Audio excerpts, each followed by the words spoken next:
Hello and welcome to the next session of this long day, looking at certainly at media freedom, and that's what we're going to be looking at for the next hour, the role of governments in protecting media freedom. What more can the Media Freedom Coalition do? It's not just a technical question, it's also really a question about how the media is able to operate. Whichever kind of media you are, the real almost oppression, and I speak as a former broadcaster myself, when you think of the power of this, the mobile phone now, to be media anywhere. What role does that have? What kind of imposition is it creating on many governments? And what are governments doing to either make it possible for this to happen or make it more difficult when almost all of us have it?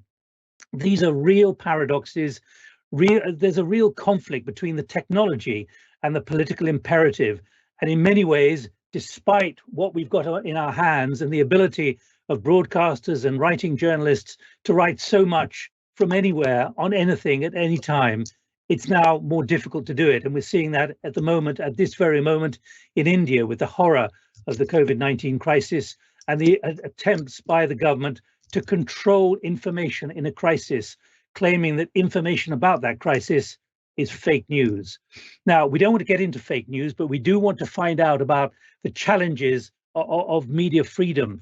And we're joined by 5 guests. And before we go to them, I want to encourage you to think in the next 55 minutes that you can contribute as well. So please, on the screen where you're looking at this, you'll find a place where you can go to log a question. The sooner you get the question to me, the sooner I can put it to our 5 guests. So don't leave it until the last moment and complain that I didn't hear from you. So that's the spirit. And let me introduce, first of all, from Costa Rica, we have Agustin Castro, who's the Minister of Communications for Costa Rica. That's because Costa Rica is number 5 in the Press Freedom Index. We have Rachel Kay as well, who is joining us from Toronto. She's Deputy Executive Director of IFEX.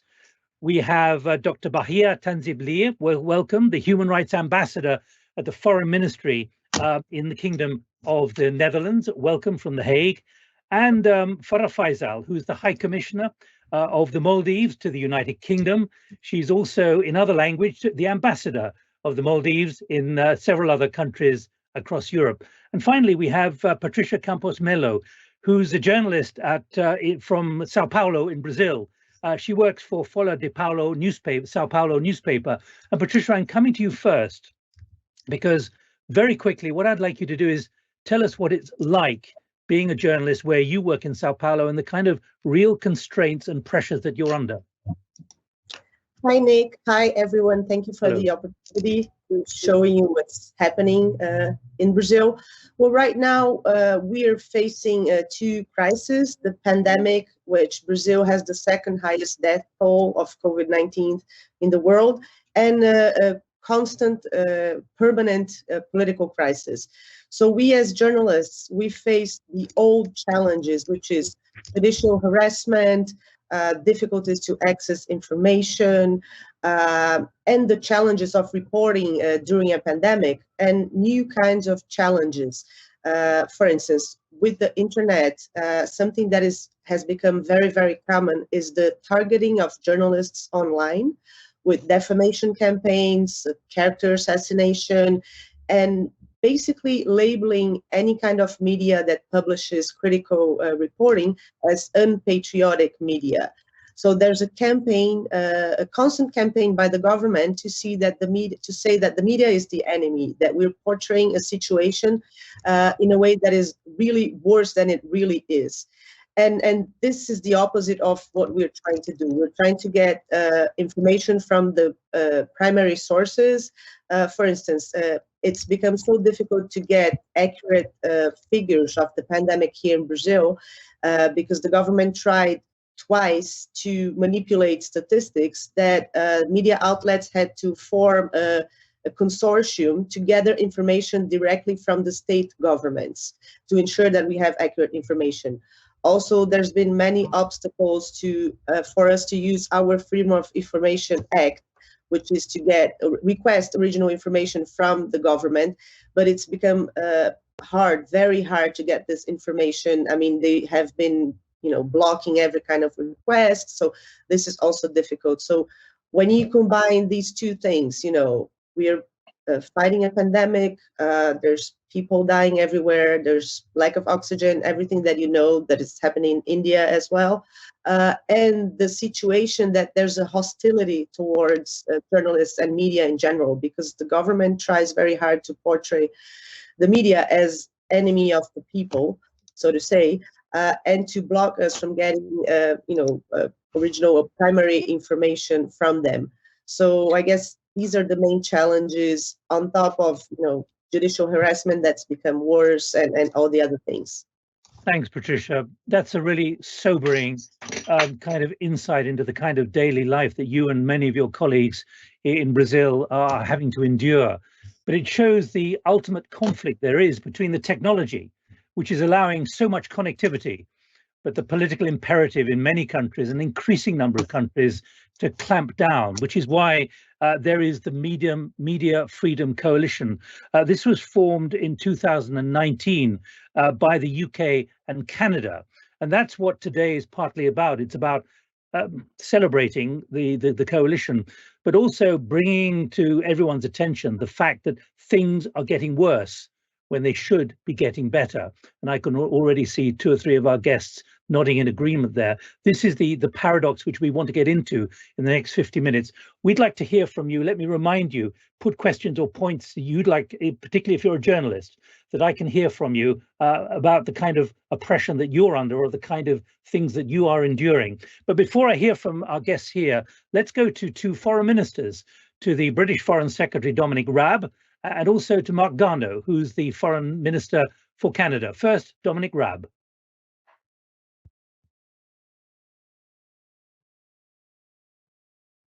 I'm very pleased to join you to celebrate the 30th anniversary of the Windhoek Declaration, which was a landmark statement on media freedom. The Declaration outlines the fundamental importance of fostering and defending a free, independent media in building strong, open, democratic societies. And yet, as we mark this anniversary, we know that the situation has been deteriorating across the world in recent years. This has been made worse by the pandemic, which has provided unscrupulous regimes with an opportunity to shut down or intimidate the media. The International Press Institute has recorded 620 violations of media freedoms during the pandemic. And these violations range from censorship, restrictions on access to information, to arrests and verbal or even physical attacks on journalists. Many publications are contracting or even closing. Journalists are unable to find work because of falling revenues, and that's why the UK is more committed than ever to supporting media freedoms and journalists shining a light on abuses all around the world. And as co-chair of the Media Freedom Coalition, the UK is mobilising like-minded countries to stand up for these important rights. This global coalition now has 47 members and it continues to grow. Together we've issued public statements on media suppression in Uganda, China, Belarus and Myanmar. We're also mobilising our local diplomatic networks to engage with governments around the world and challenge abuses when and where they occur. But of course, there's still much, much more to do. We've got to continue to call out the violations of media freedoms, both in public but also through our bilateral relations. We must work with civil society bodies and the high-level legal panel, which provides advice to governments to prevent abuses occurring and introduce legislation to protect journalists. And we must keep supporting UNESCO and the Global Media Defence Fund to give practical support to journalists when they're at risk. They fund some really important projects, like supporting legal clinics and other pro bono efforts to defend journalists whose rights have been curtailed, and supporting strategic litigation against laws and judicial practices which are aimed at attacking or reducing media freedoms. The UK is committed to supporting this fund over the next 5 years, and I urge others to do the same. Let's keep working together on all of these fronts to uphold the principles enshrined in the Windhoek Declaration and deliver greater safeguards for this vital pillar of our democracy.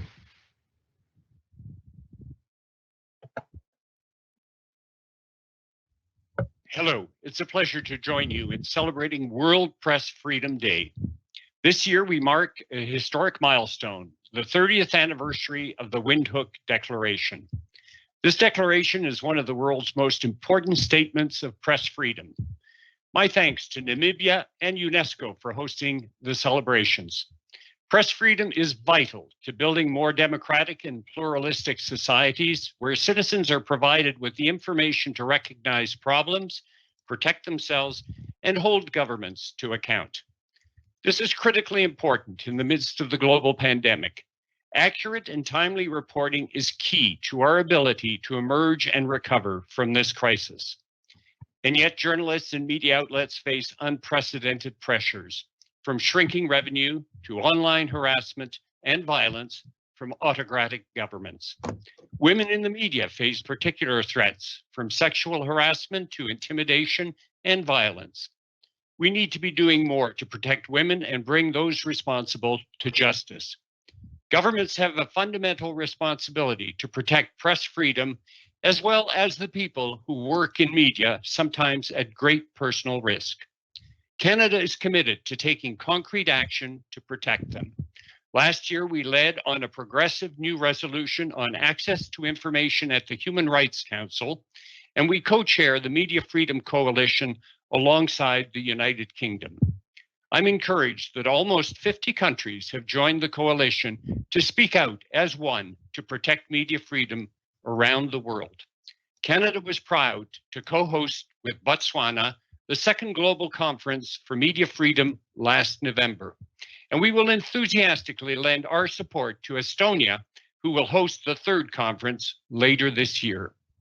In the meantime, we continue to work closely with partners at home and abroad to find ways to protect journalists and media workers, notably through our diplomatic networks to support those at risk.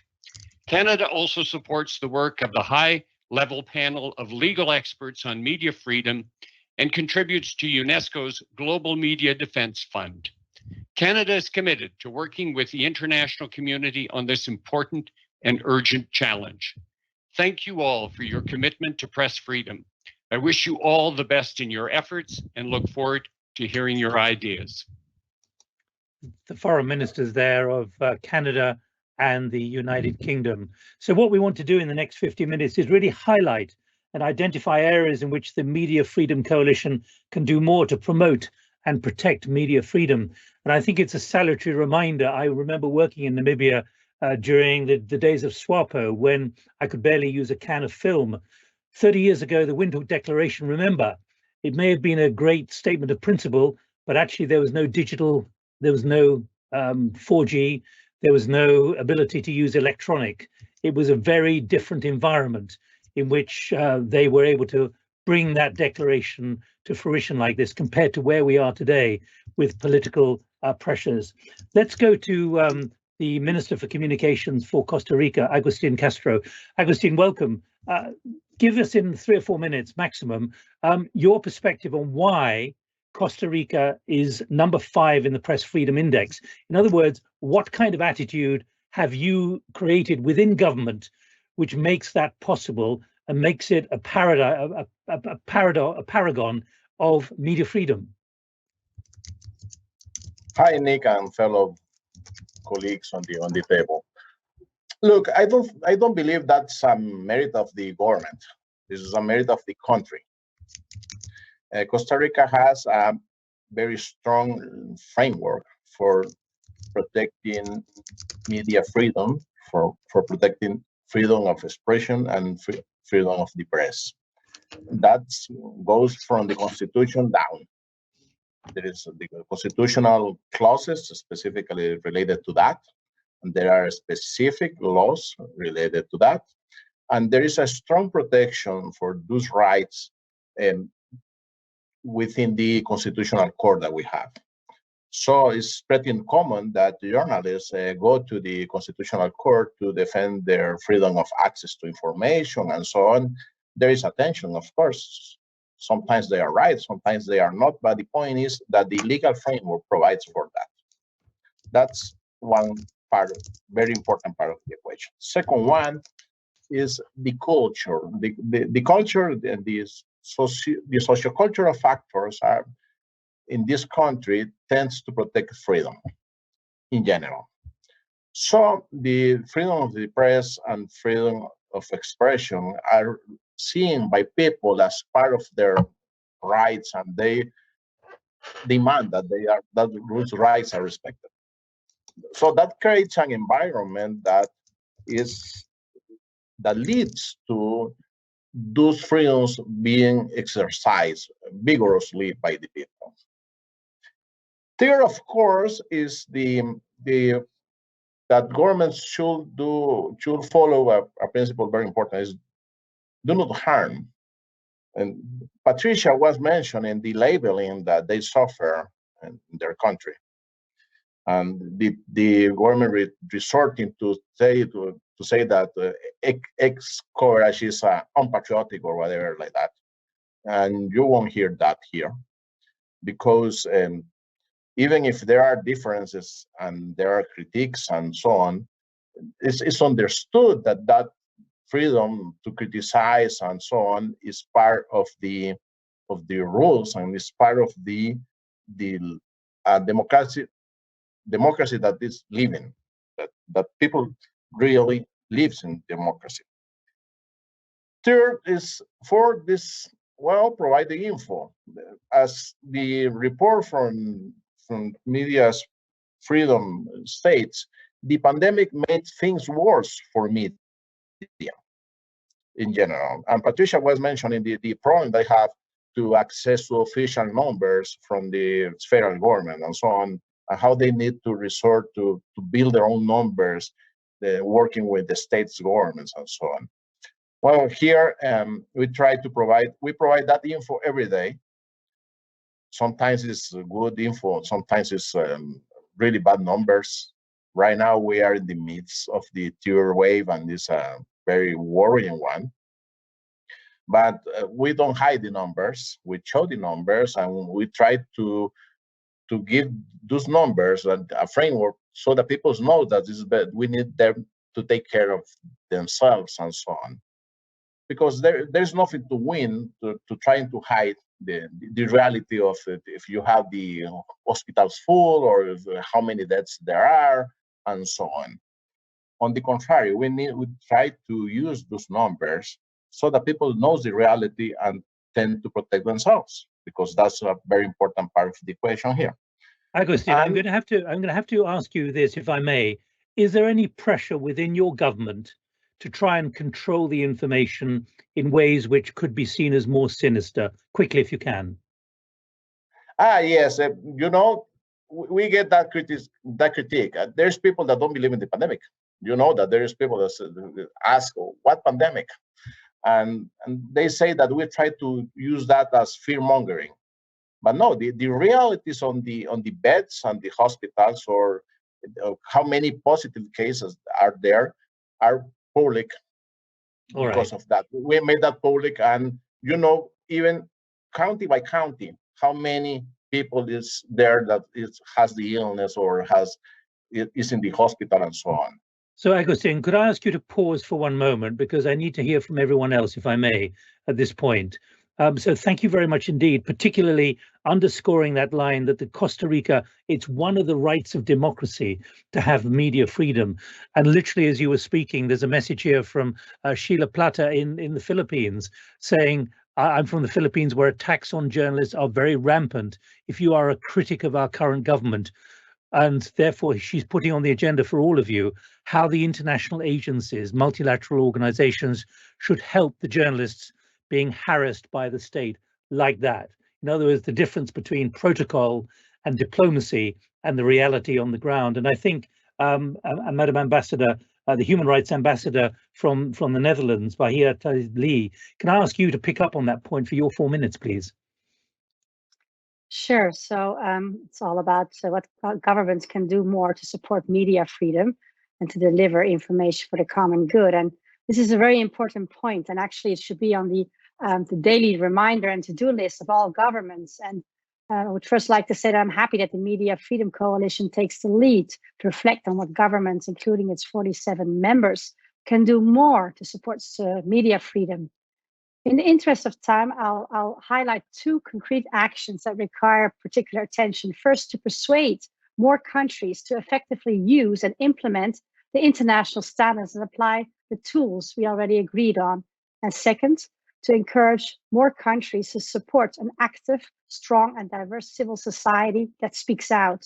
So the first point, it's really about aiming to bridge the gap between the commitments from governments and the ongoing media freedom violations.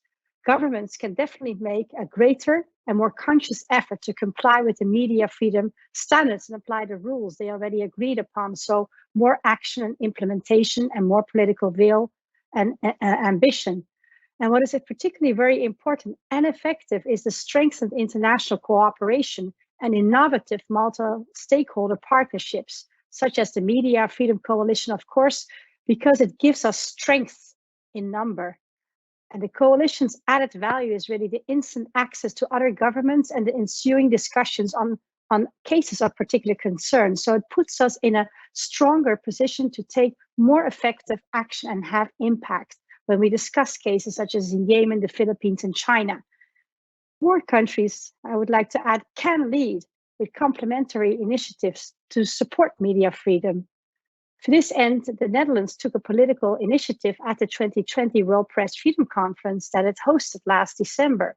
Almost 60 countries present endorsed a call to action to increase the safety of journalists all over the world. It's called the Hague Commitment, and it really hits the nail on the head, and it is global implementation is lacking, and more countries must be persuaded to effectively use the international standards, implement them, and apply the tools.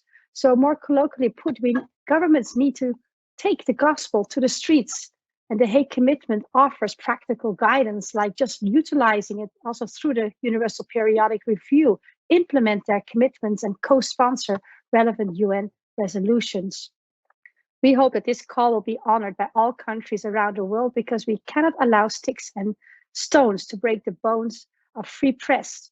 Journalists supply the oxygen of free, inclusive, and informed societies. I would also like to share some exciting news. Tomorrow, the Netherlands will be launching the Global Drive for Media Freedom at the World Press Freedom Conference in Namibia. The Netherlands put significant funding into this effort and will be collaborating with UNESCO and OHCHR. And we're thrilled that these agencies will be undertaking media freedom activities in more than 22 countries. And we hope that these examples inspire more initiatives and positive forces. The second point is a bit shorter, is about civil society. That really also requires more governmental attention. Governments must go the extra mile to support civil society's fundamental role. It's vital to have a strong civil society that speaks out, because it is essential for a well-functioning, inclusive, and informed democracy. And it's incredibly important to listen to what civil society organizations are saying. And why? Because they know what is happening on the ground and what is really needed. We already discussed that civic space and media freedom are steadily shrinking, and that governments are cracking down on dissent, that many journalists are being threatened and killed every year. And especially women journalists are facing a lot of threats online. And some politicians, on top of all that, harm journalists with anti-media rhetoric.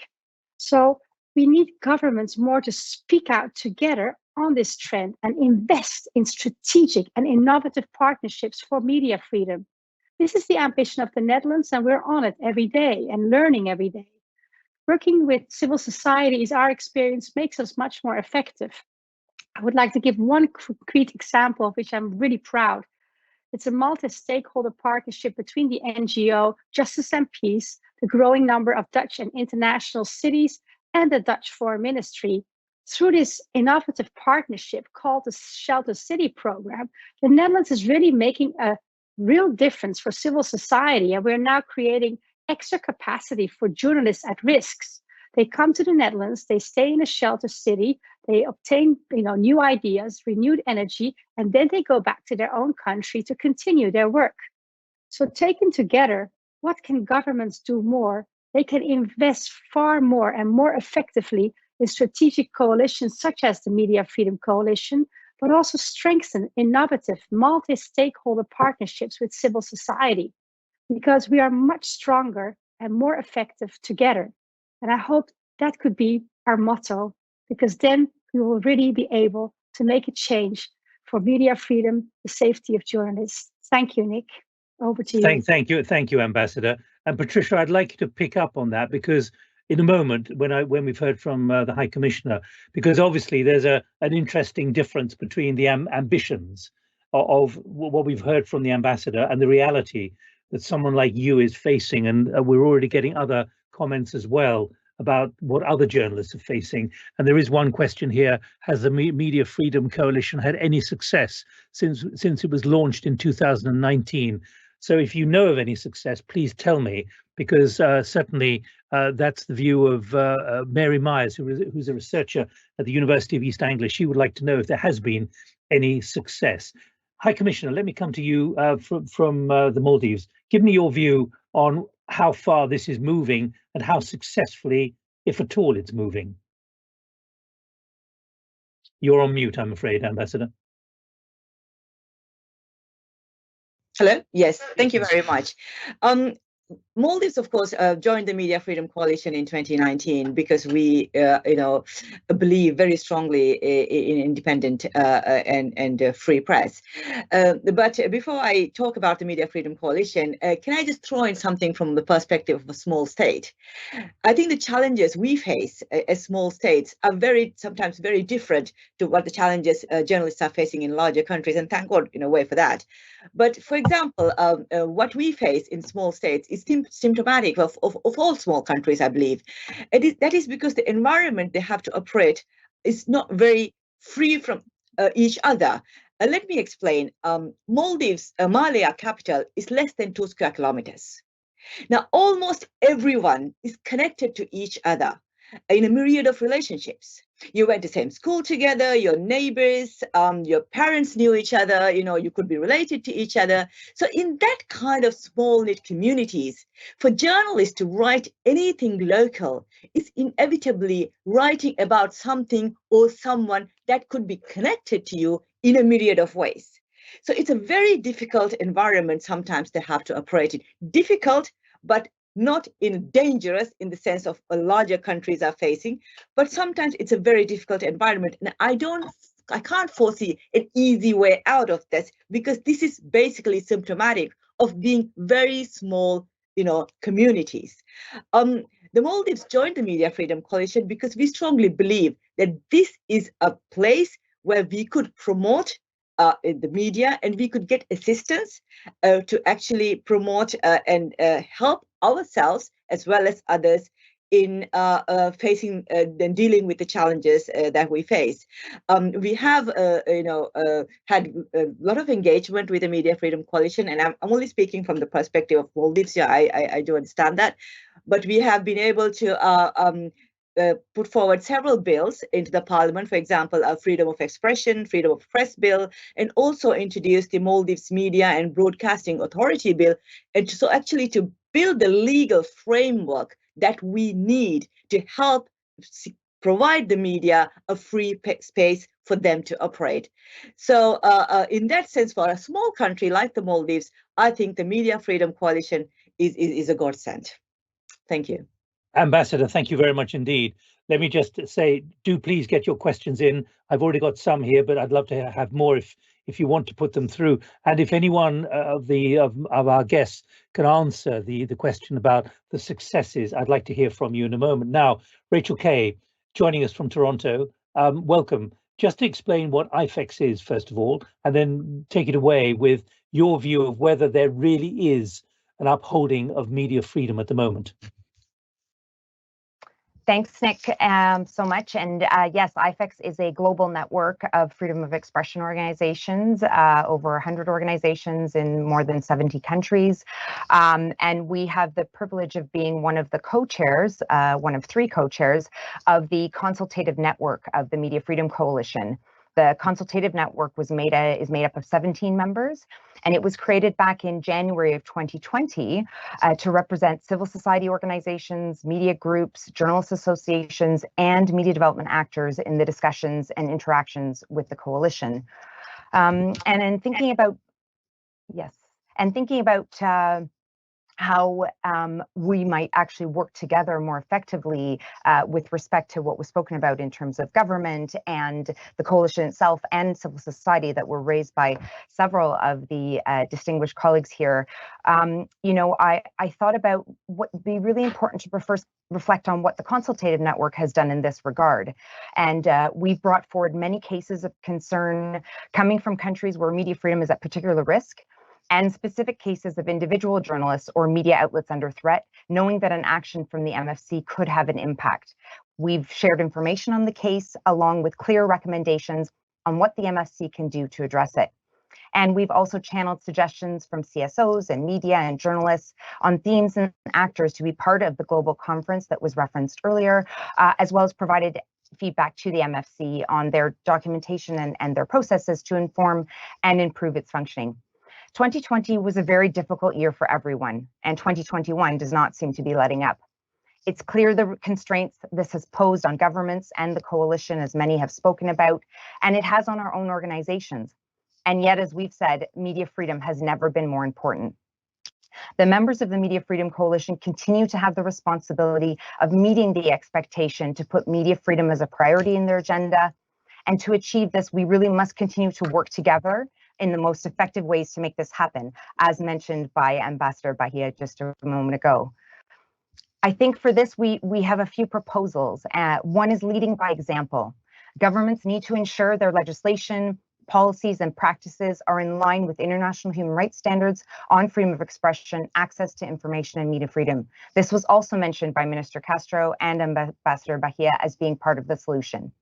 Lead, and others will follow. The Media Freedom Coalition is a perfect place for governments to support each other in this regard. And again, this was just mentioned by High Commissioner Farah as a benefit and a real, true purpose for being engaged in the coalition. It's really important, though, also for the members to hold each other accountable. They need to ensure that they have a strong peer review mechanism in place that enables the coalition to call out states that are not upholding the pledge they've committed to uphold. The coalition and those engaged need to ensure collective and coordinated action at the international level with other members to ensure rapid and effective responses. And at the local level, to ensure governments are connecting their embassies with other embassies, as well as with international and local organizations on the ground, particularly in emergency situations. We need to continue to improve communication with citizens via press releases and websites and other means. We need to use international fora like this panel to raise awareness about the importance of media freedom and what needs to be done. And we need to ensure transparent, timely, and clear communications with all stakeholders engaged directly in the Media Freedom Coalition. And most importantly, and I think Patricia spoke to this and is such a representative, we need to keep our focus on supporting journalists and media outlets at risk. We have to use all the tools in our collective toolbox to put pressure on states to uphold media freedom, provide funds and other support to address these cases, and promote the development of a strong, free media environment. This is where continued engagement with the consultative network on this is crucial, and I really appreciated Ambassador Bahia's comments on the importance of working with civil society.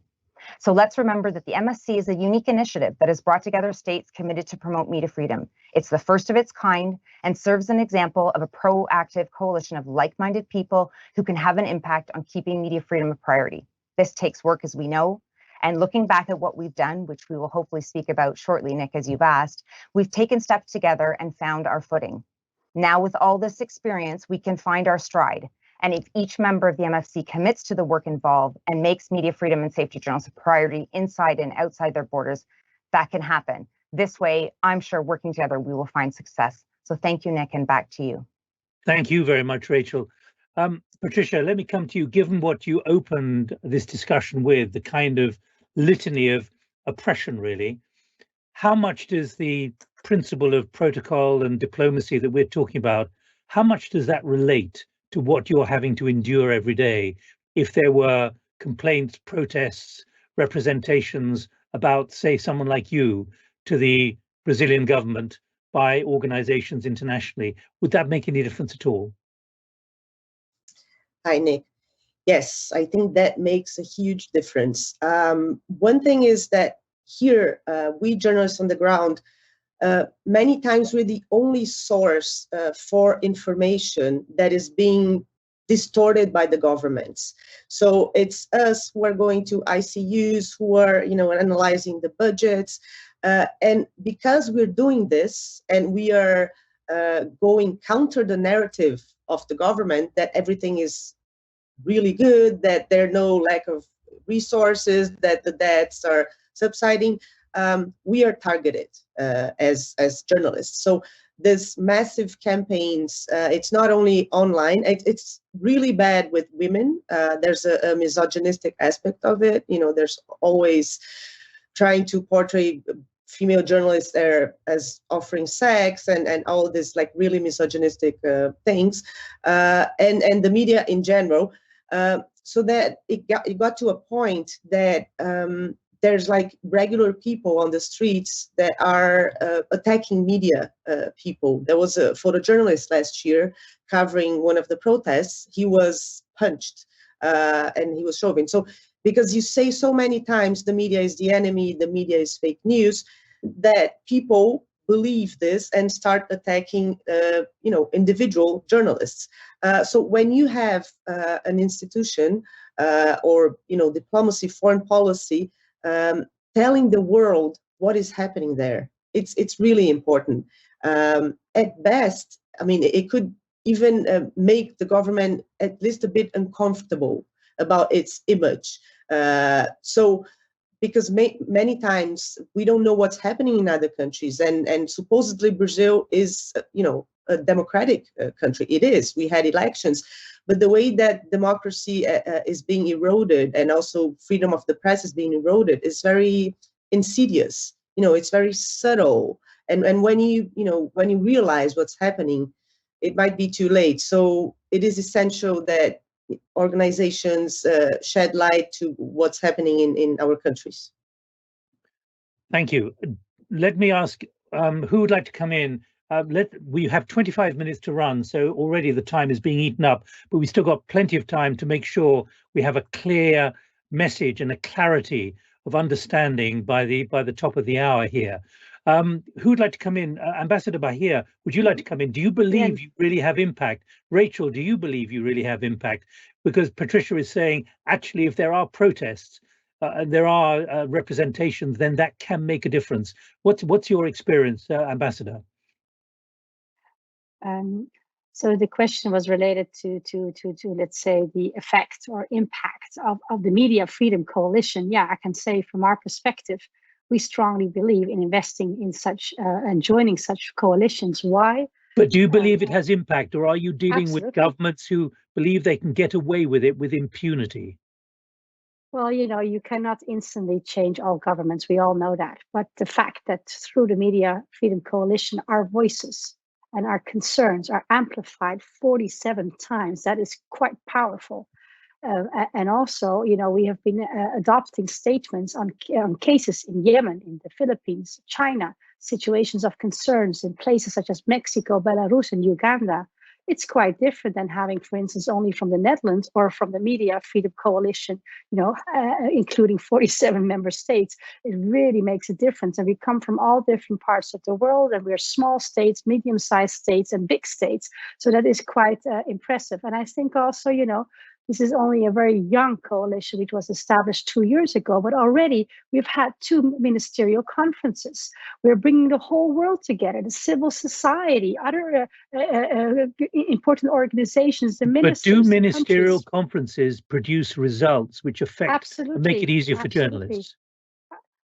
Yes, because we make clear to governments who don't live up to the standards that we are a huge group, and that we are very firm in our beliefs, and that we really think something has to change. But of course, they don't change instantly, but they know that they cannot just go and do whatever they want and not be held accountable, or that they think that we don't see what they're doing. And another thing that we don't hear much about, one is loud diplomacy, and the other one is silent diplomacy, behind closed doors. And here also the Media Freedom Coalition has a very important role. And this, of course, we don't see, it's not visible, but sometimes that also leads to freedom of the detained journalists. So my country strongly believes in coalitions and that it has effects. We're stronger together. That's all that I can say. Agustin, can I just ask you quickly, from your region, not necessarily in Costa Rica, do you believe that international pressure does have a significant impact on what some governments are doing? Think more broadly than just Costa Rica. Yes, I will say that it's important because if you don't do that, it will seem that nobody cares, and that's okay. That's the normal rule or whatever. That's something that like the standard or that. And of course, governments are sensitive to the international punctuation. Even authoritarian governments, even Belarus and places like that. Of course, they don't give that much importance, but still they need some kind of relation with the outside world. And if you become like a kind of a lightning rod, you get into problems with in your diplomatic ties or in the help you receive. Many of the countries in this region do need international support. All right. And Rachel, what's your experience, Rachel, quickly, of after the representations you give?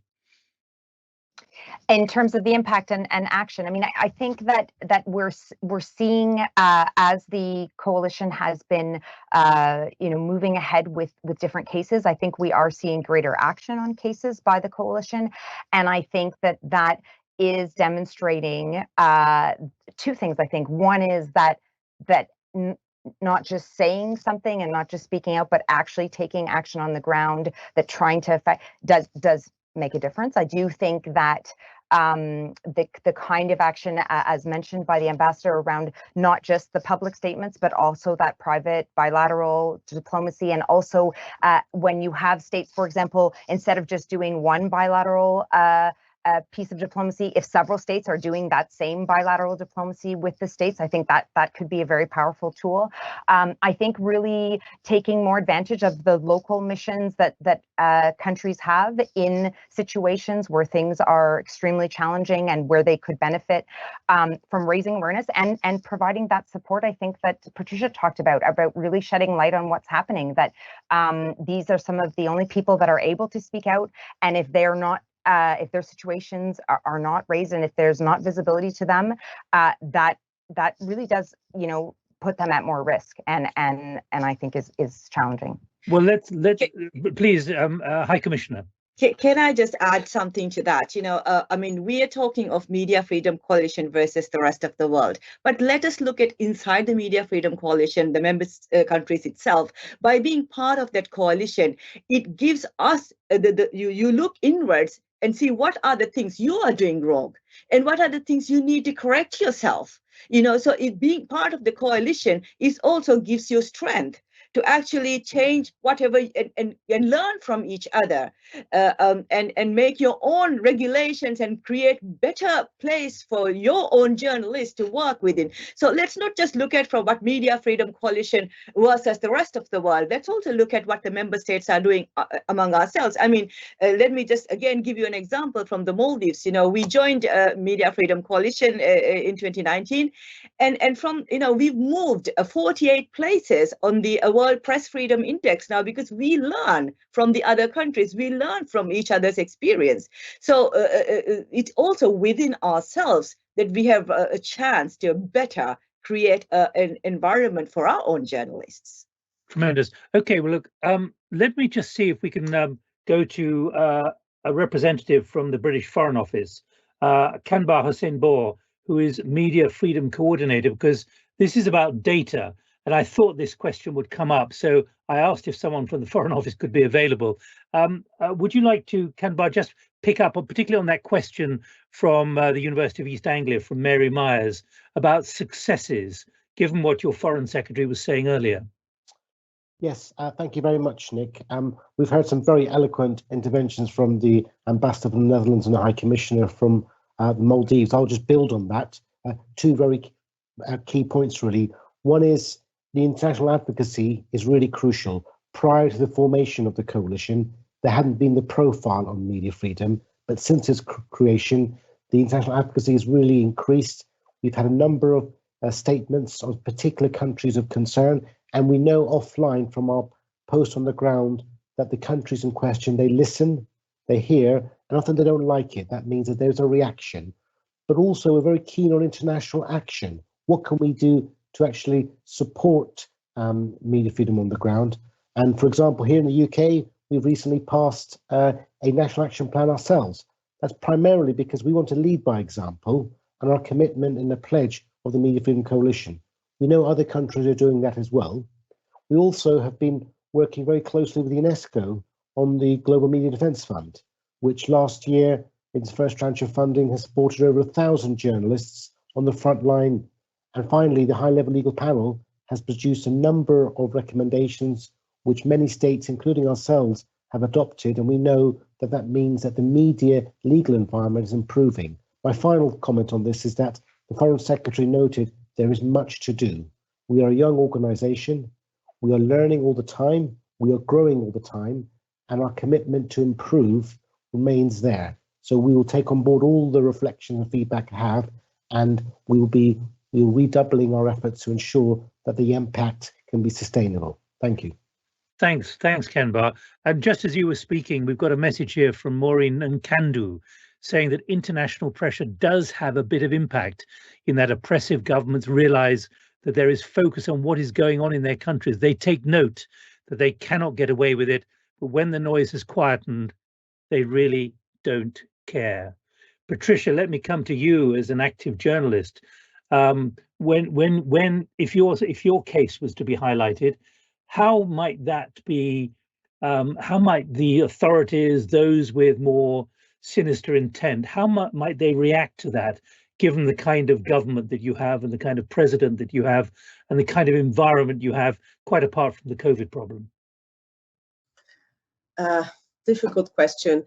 Well, of course, populist governments, they tend to use whatever international criticism or comments as a unifying thing and portray as the, common enemy, someone who's trying to interfere with our sovereignty.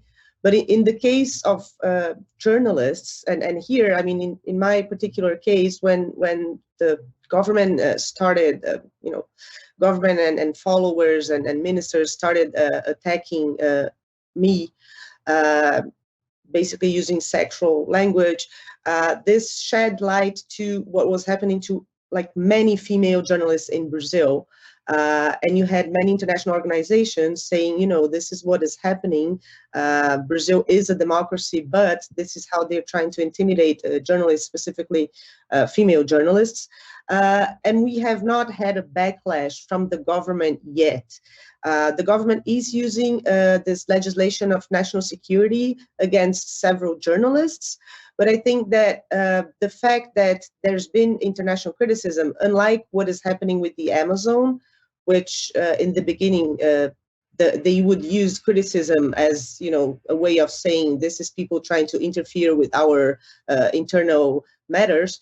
With journalism, they are basically just saying that the whole world is communist and that's why they are criticizing, but they haven't been able to galvanize people around this idea. He has not been able to use this as an excuse to, crack down on the media even more. So, I mean, overall, I think it is very important because, as I was saying, otherwise people have no idea what is happening. I mean, you think a country is democratic, and it is democratic, but it is gradually, there's being like an erosion of this democracy and of freedom of the press. And the only way this can be known is if you shed light on this. But let me just follow up, and I'd like to get the reaction of everyone else. But the kind of work you're doing on disinformation, misinformation, the abuse of WhatsApp, this is a whole different environment in which all journalists are working, where so much can be transmitted, but so much can be violated and so much can be challenged, and there can be so much manipulation as well. Do you believe it's possible still to uphold the ultimate principles of good journalism, and that can be protected by an international coalition? I think we're all trying to figure out how to make accurate information and good journalism go viral, because at this point we're losing the battle against disinformation. Professional journalists are the only ones that are avoiding people to live literally in alternative universes. I'll give you an example about Brazil.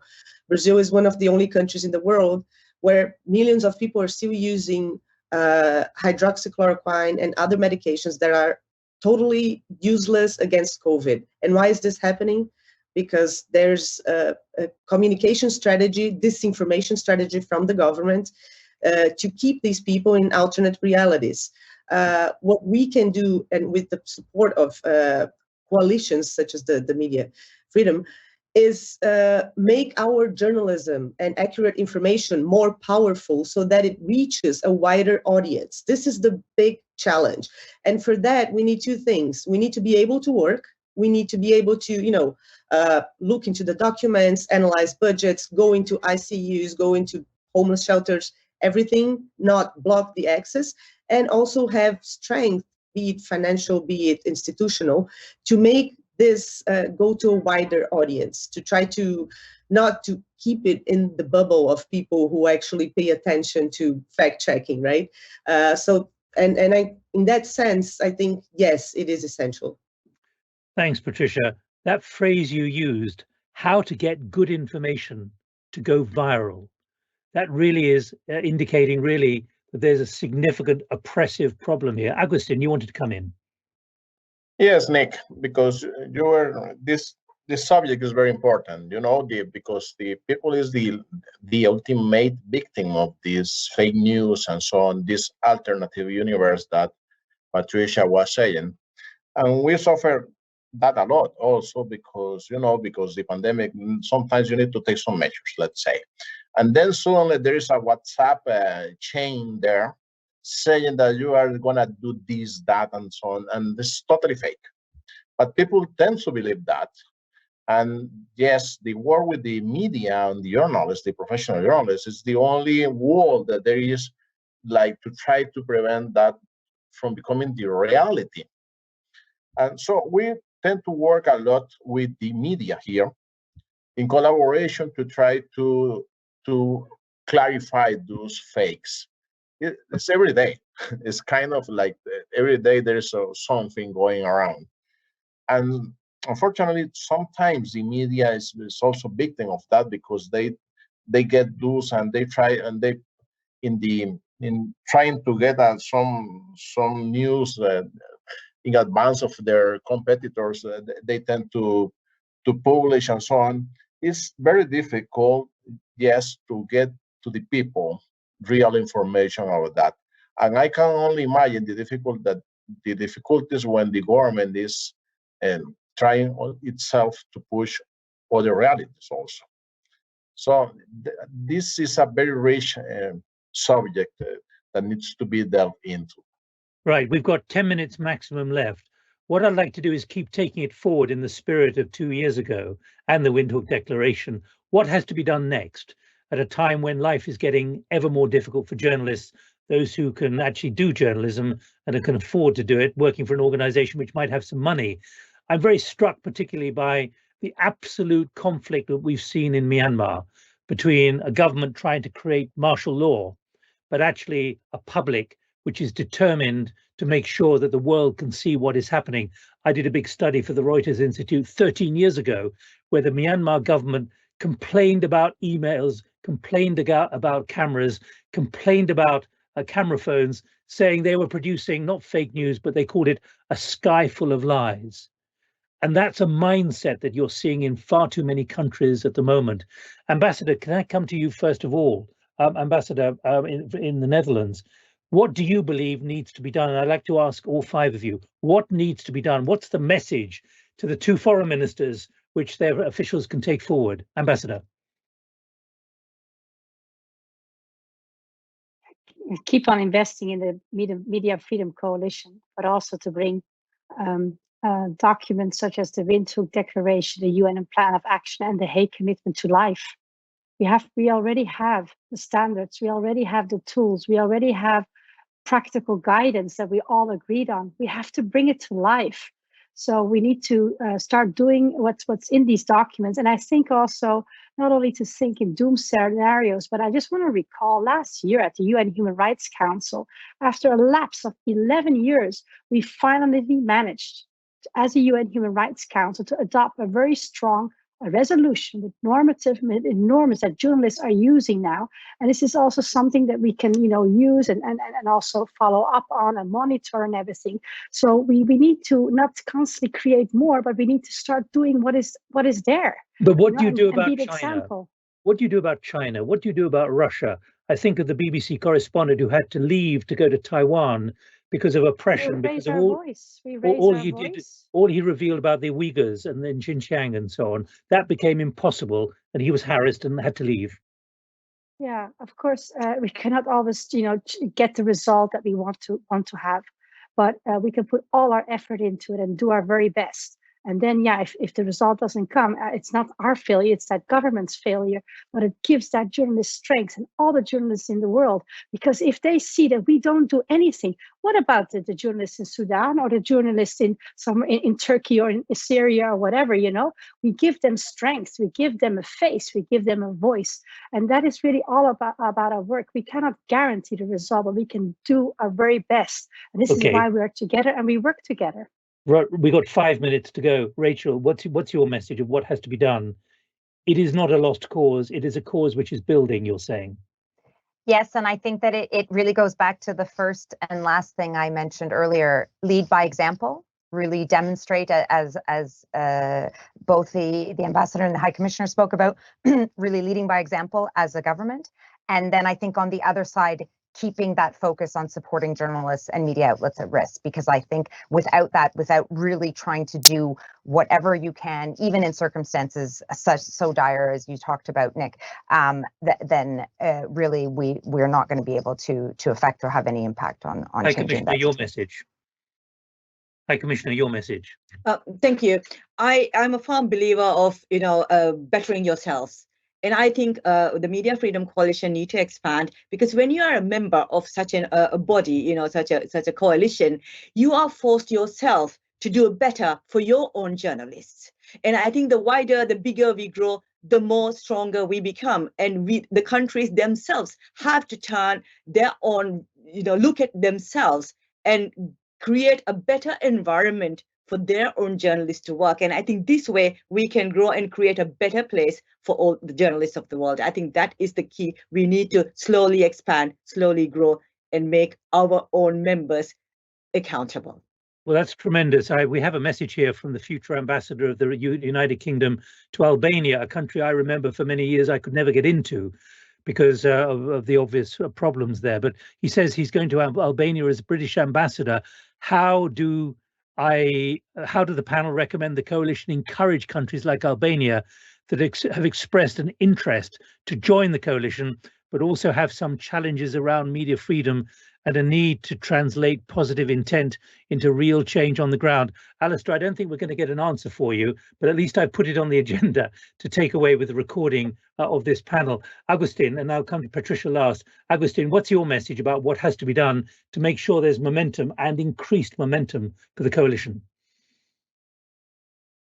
Well, I think that if you believe in something, you need to fight for it. And that's the measure, because of course there can be setbacks. Of course, you can always say, well, is gonna Lukashenko care about something? Well, so are you gonna shut your mouth? No. So that's the message, I think. And then how you can create a better framework for those freedoms, for freedom of expression, freedom of press. Can you push that in different countries? Could you look to promote some legislation that could create a better environment for the exercises of those freedoms? That's something that you can do in the positive, not just in the denouncing, but also in the promoting of something that do a better framework for the freedom. Thank you, Agustin. Patricia, last word from a working journalist and a journalist under immense pressure. Do you see, quite apart from whether there's going to be political change in your country, do you see the situation you described an hour ago as probably getting worse? before there's any chance of it getting better? Or can the coalition have an impact?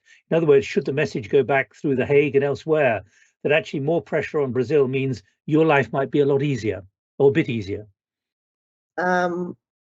I do think that things are going to get worse before they get better, because the political crisis is really getting worse here. And I do think that maybe if freedom of the press were one of the clauses, so to say, that emerging countries had to fulfill, like a commitment they had to fulfill to get accepted, let's say, to OECD or to other bodies, to other institutions. If freedom of the press were officially something that you had to have to be accepted into institutions, maybe that would be more effective, more enforceable, on top of pressure. I do understand that putting pressure on governments is a very sensitive issue regarding freedom of the press, but I think that maybe these two things, international pressure from the coalition, and some sort of, you have to have some XYZ commitments on freedom of the press to be accepted into the OECD, for instance, or other organisms or institutions. That could be also useful. Thank you, Patricia, and thank you all very much indeed. I hope what we've done is give you some clear idea of the real pressures that are on journalists, but the real determination of at least 47 countries to move things in a very significant way. I, as a partial working journalist now, do though feel pretty skeptical that there are those out there who feel they can act with impunity. And therefore my message to both the British Foreign Office, the Canadians, the Dutch, the Maldivians and everyone is it's going to, I think, be a much tougher journey than probably anyone has really worked out, simply because many governments believe they can get away with this at the moment, tragically. And that's the paradox when we've all got an iPhone to report ourselves with whichever platform we can use. So thank you all very much indeed. From me, Nick Gowing, I hope we've enlightened you on the real challenges, but the possibilities that media freedom can be created at least a little more visibly than it is in some places at the moment. Bye-bye.